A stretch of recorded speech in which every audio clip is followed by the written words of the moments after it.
Hello, everyone, and welcome to Inside and Beyond podcast. I'm your host, Natalia Fomichenko. Today's topic I personally find fascinating. We are going to talk about near-death experiences. I would like to introduce you to my guest, Dr. Bruce Greyson. Dr. Bruce has studied near-death experiences for more than 45 years and is one of the world's leading experts on their science and significance. Dr. Bruce is a professor emeritus of psychiatry and neurobehavioral sciences at the University of Virginia. He is also the author of the 2021 book called After. A doctor explores what near-death experiences reveal about life and beyond. He is also a co-author of Irreducible Mind. Dr. Bruce has co-founded the International Association for Near-Death Studies, an organization to support and promote research into these experiences.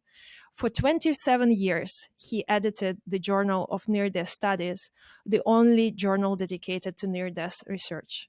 Dr. Bruce, it is a great pleasure and a great honor for me to welcome you to the show. Well, good morning, Natalia, and thank you so much for inviting me. I'm delighted to be here with you today. Dr. Bruce, let's start in the very beginning. What is a near-death experience? What does define it?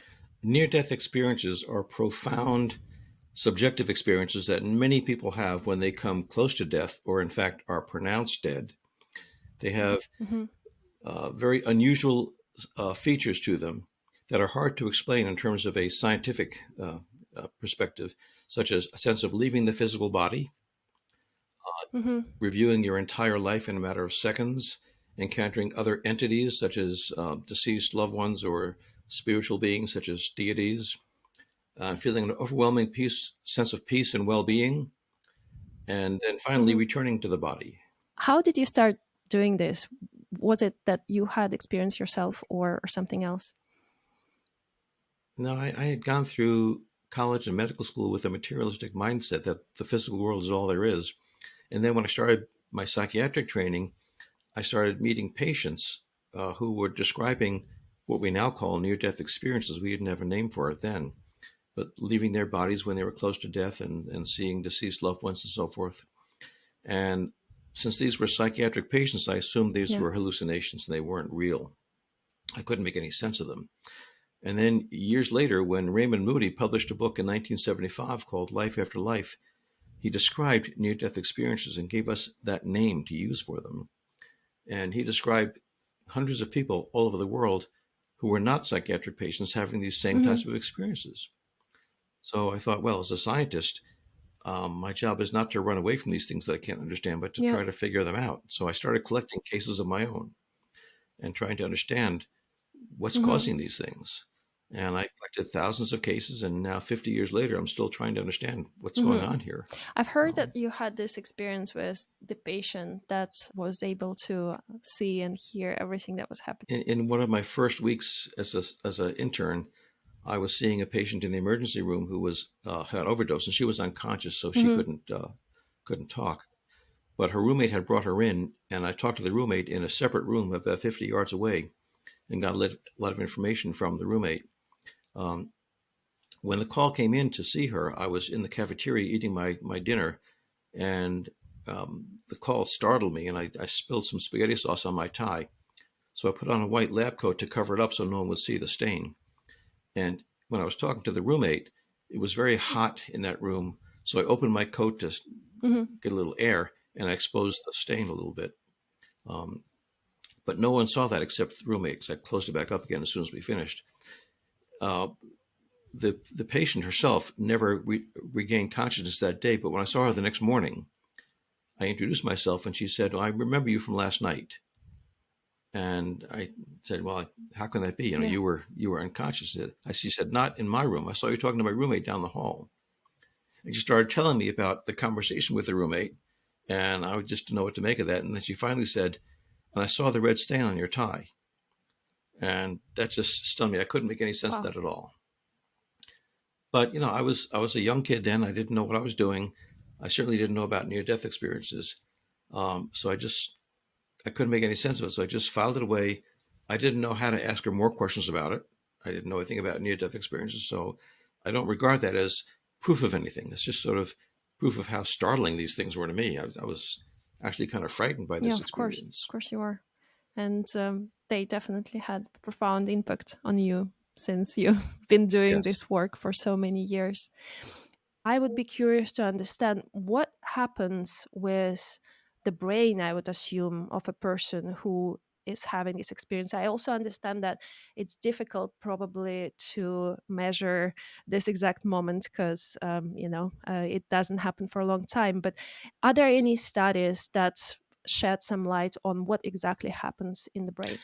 Well, it's a very challenging question, Natalia, because you can't really measure someone's brain while they're in the middle of a near death crisis. There have been a Yeah. few examples of a person who happened to have their heads hooked up to brainwave measures, electroencephalogram, EEG, when they happen to have a cardiac arrest. But these are single Mm, episodes, usually in people with seriously damaged brains and not typical human beings. So it's hard to make any sense out of mhm, what happens during these individual cases. No one's been able to do a study of a large sample of near death experiences when they come close to death. Now, there have been some people I who have see. tried to measure what's going on in someone's brain after they've had a near death experience as they're trying to recall the experience, which of course isn't the same Hmm. thing. But what they found is that there's no one spot in the brain that's being activated when they recall the near death experience. All parts of the brain are involved. Mm. And that kind of makes sense because the near death experience involves perceptions, involves thinking, involves emotions, hearing, seeing, so forth. So, of course, all parts of the brain might be activated when you have this experience. Hmm. That's interesting. And I heard from my personal experience that there is certain chemical called DMT that is arguably found in the brain during birth and death. Is there anything that is connected to this fact, or it's a completely yeah, Yeah, that's wrong that's an fact? intriguing question because many people who take DMT, dimethyltryptamine, recreationally have Hmm. very profound experiences, some of which can mimic near-death experiences. They are not the same thing. In fact, one person who Hmm. had a very profound experience with DMT and then had a near-death experience said to me, "In the DMT, I saw heaven. In the near-death experience, Mm, I was in heaven." So it's not quite the same thing. I It see. mimics it. Now, we did a study. This was an international group that studied about Hmm. 800 accounts of near death experiences and more than 15,000 accounts of drug experiences with different types of psychedelic drugs. And we compared what people said about these experiences, just looking at the language they used.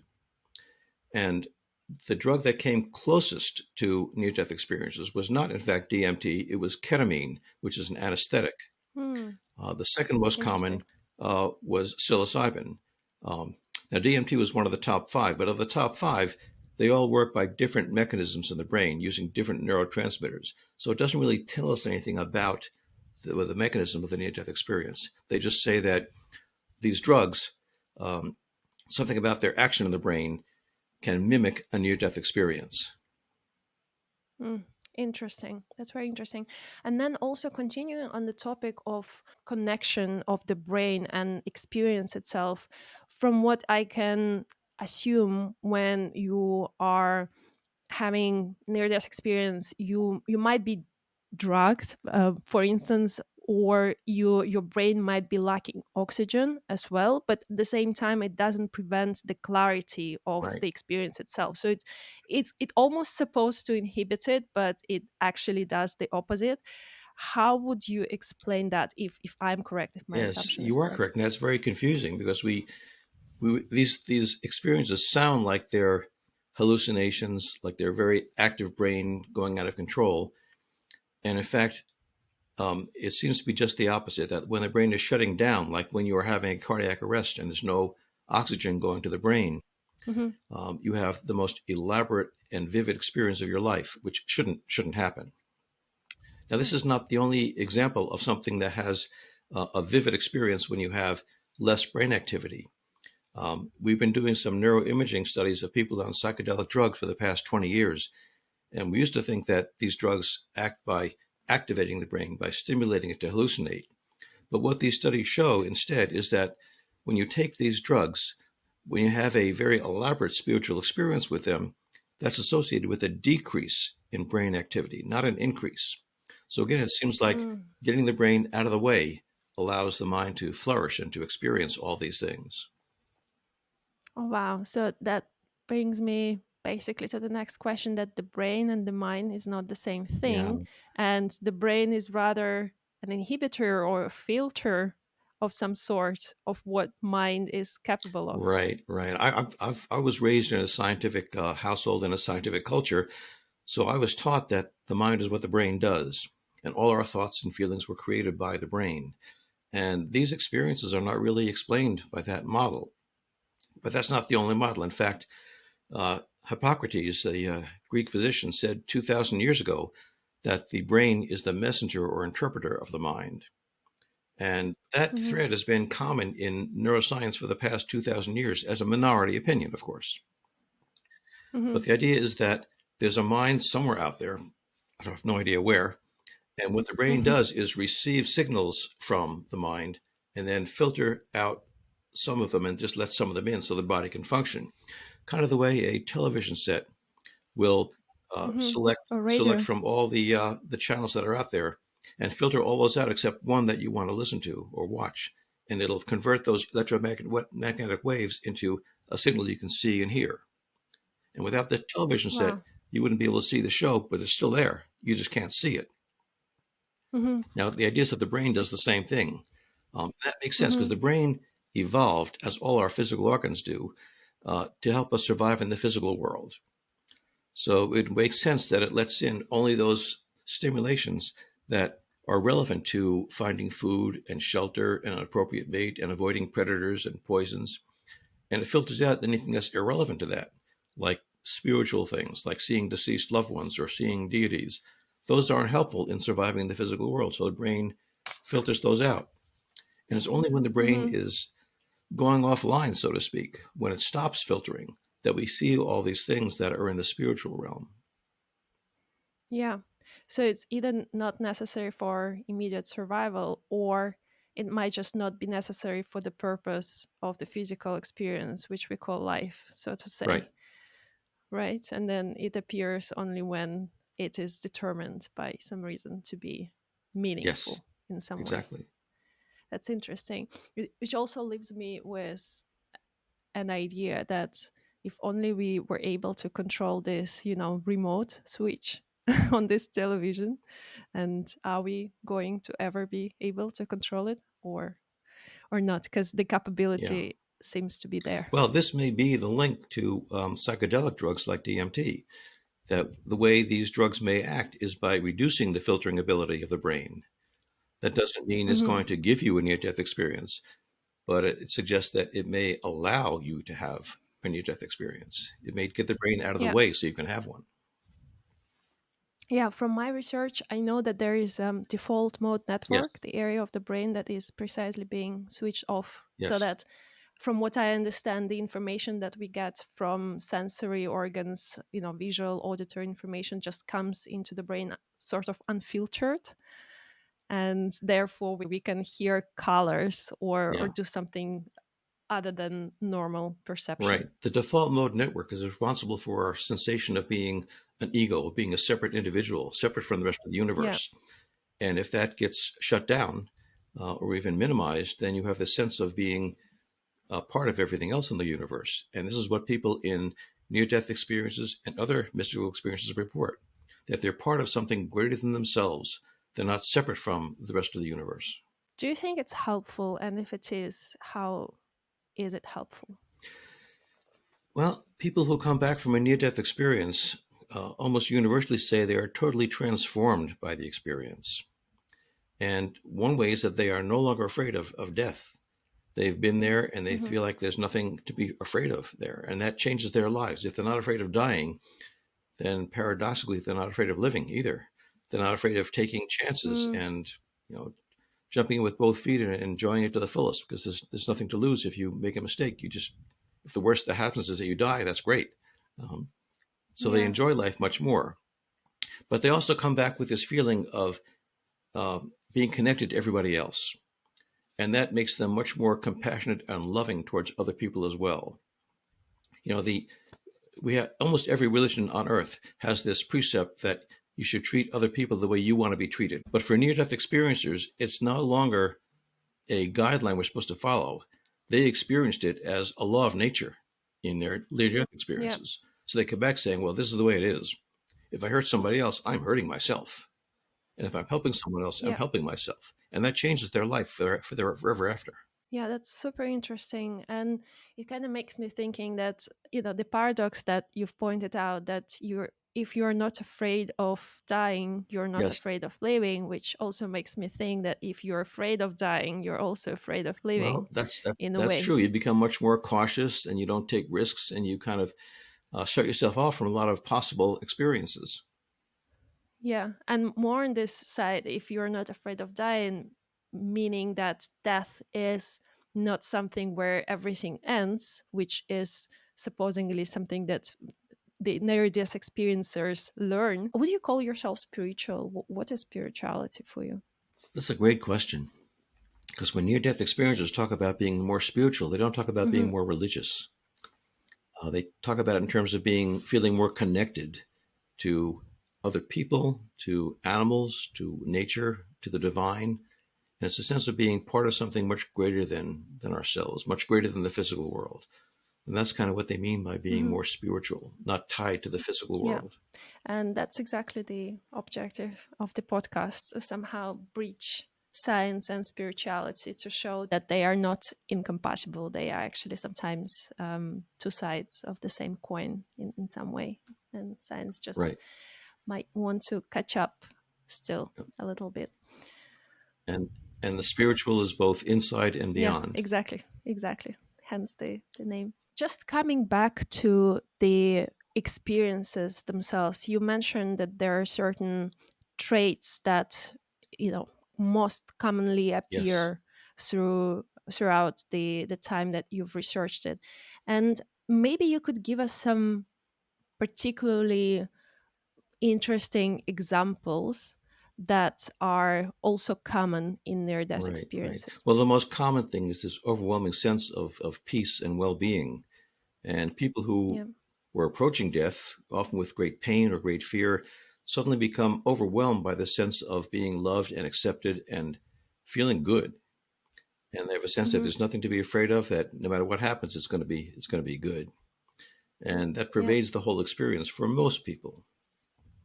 Hmm. Many also have a sense of a life review, and in a matter of seconds or fractions of a second, they'll review decades of their life, not just like they're watching a movie, but actually re experiencing it in very great Mm. detail.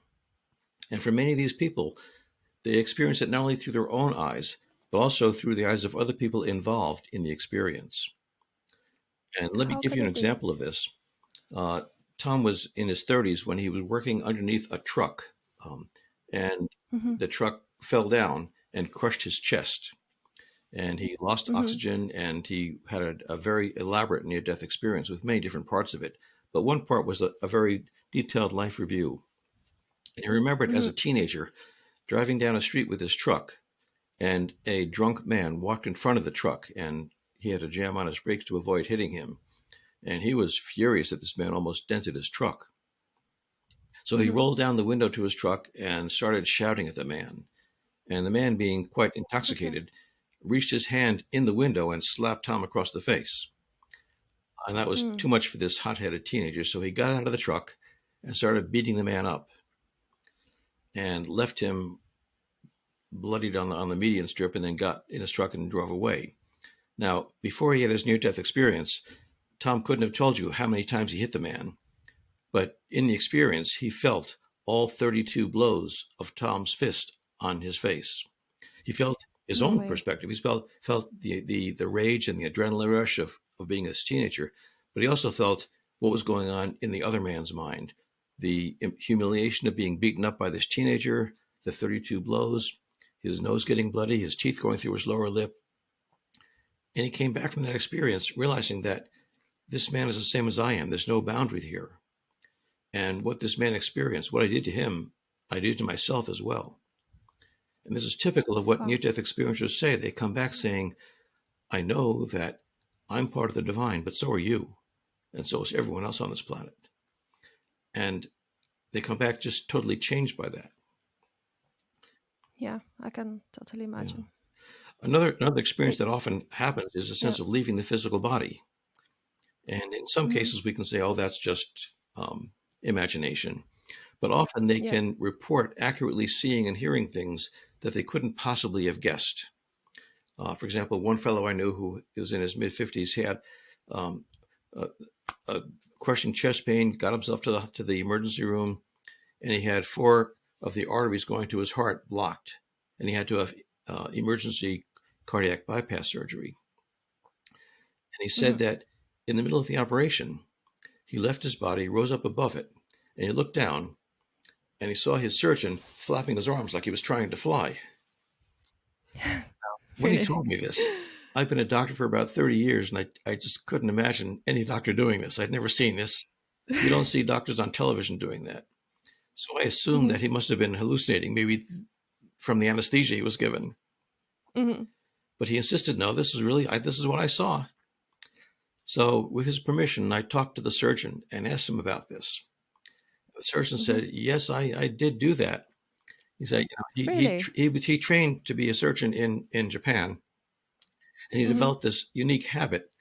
He would let his assistant start the operation while he put on his sterile gown and gloves, and he'd walk into the operating room, and to avoid putting his hands on anything that wasn't sterile, he put them flat on his chest where they wouldn't touch anything.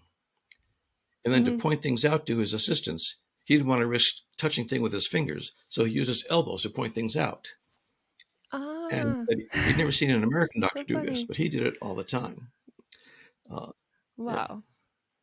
So his report was correct. Yes, it was Essentially, it was correct. not a And in hallucination. fact, It was a near-death I experience. would say that this is not an unusual experience. Professor Jan Holden at the University of North Texas studied 92 cases of near death experiences in which the person's out of body perceptions could potentially be verified by other people.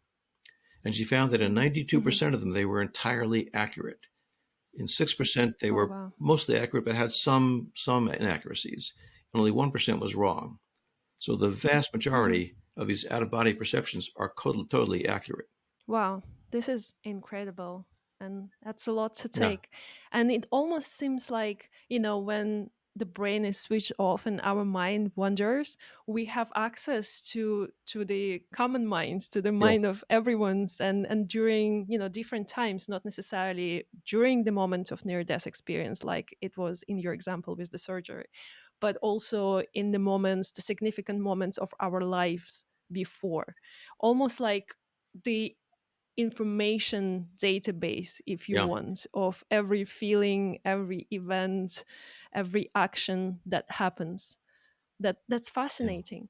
I think I've read somewhere, I don't know how true it is, but there was an article about neurosurgeon who was very skeptical about near-death experiences, and then at some point he cut, I think it was meningitis, and then his area of the brain that is responsible for memory started getting damaged, and he had to take a surgery himself.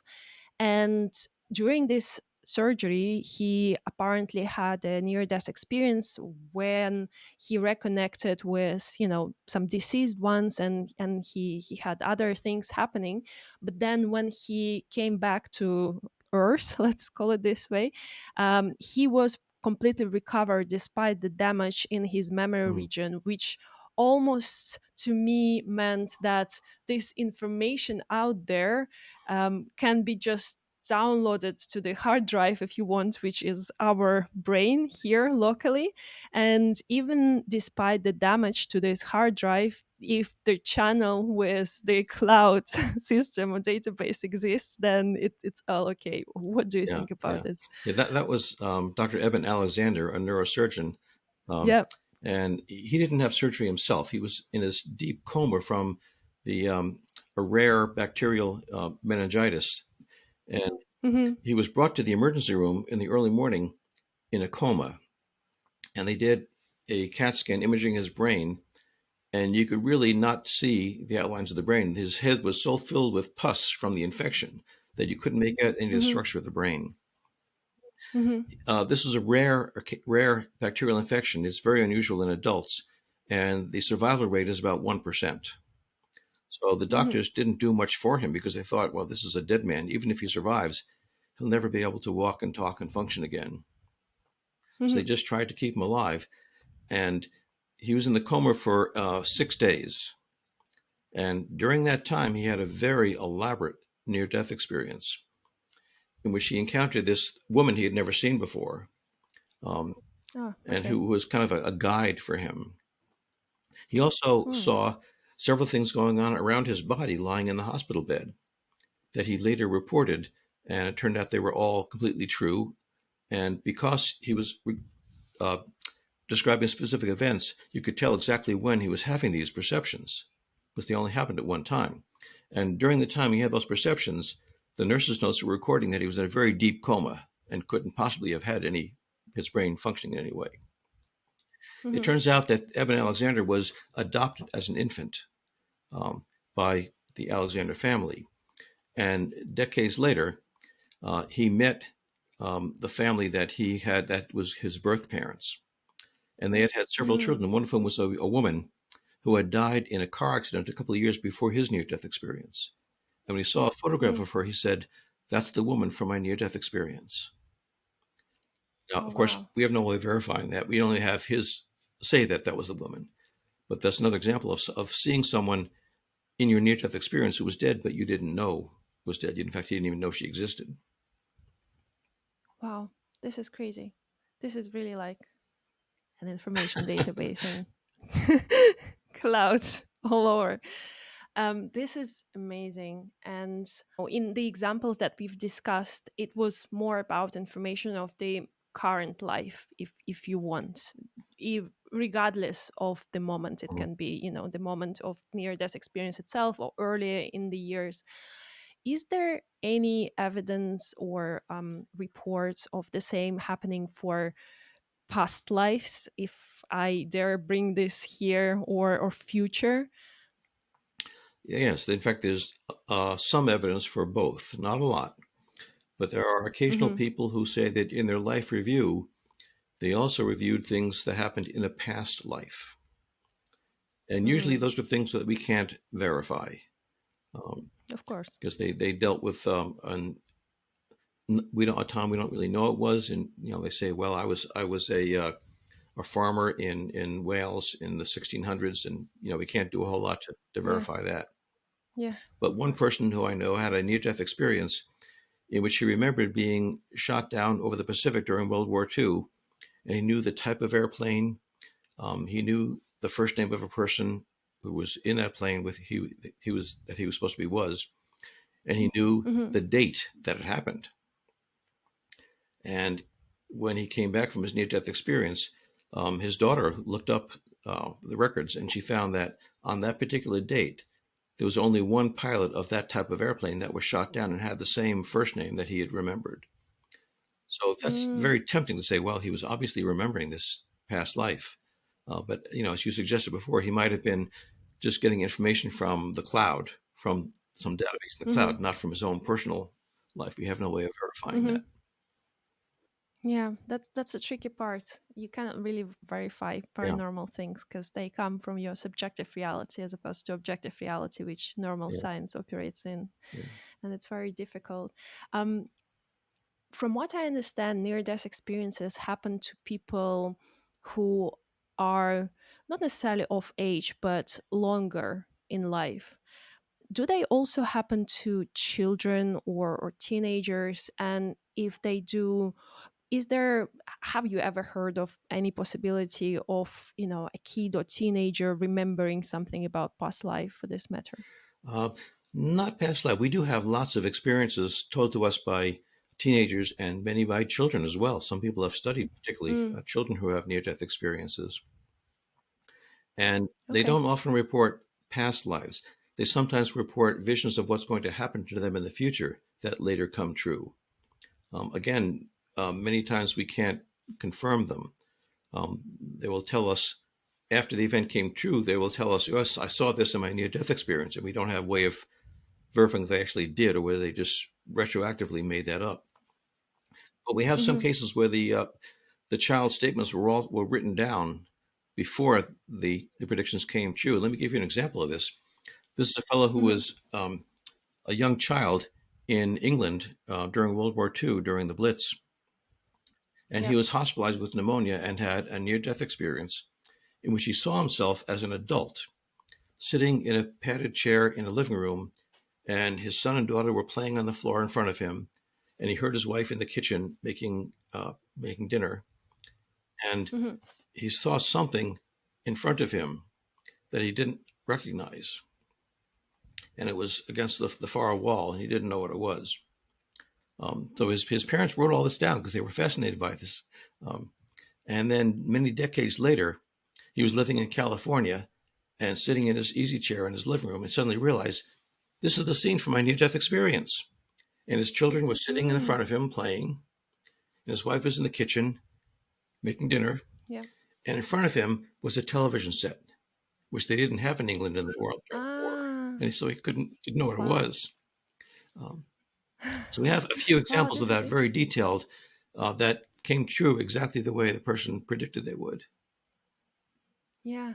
Wow, this is fascinating. I wonder though, I mean, I would understand that when you're at the at the age of life and death, and you had this experience of your past, and you experience what you've done to other people through yourself, and you suddenly reevaluate your values, and understand the life better, and start caring about others, and come back to life in a new version of yourself.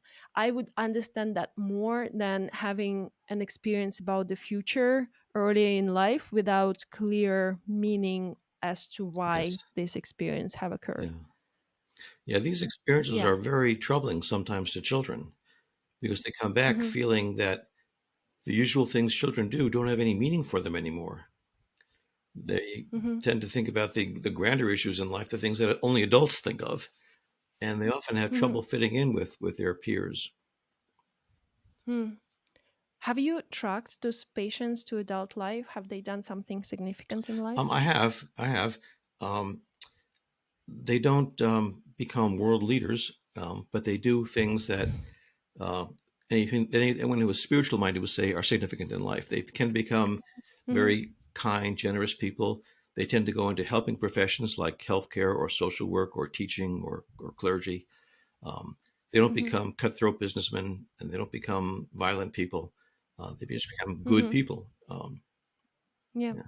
Yeah, it's interesting. Maybe it's actually the reason why it happens to open people to the life of Hmm. spirituality in a way, to sort of bring the light to Yeah, but others in some way.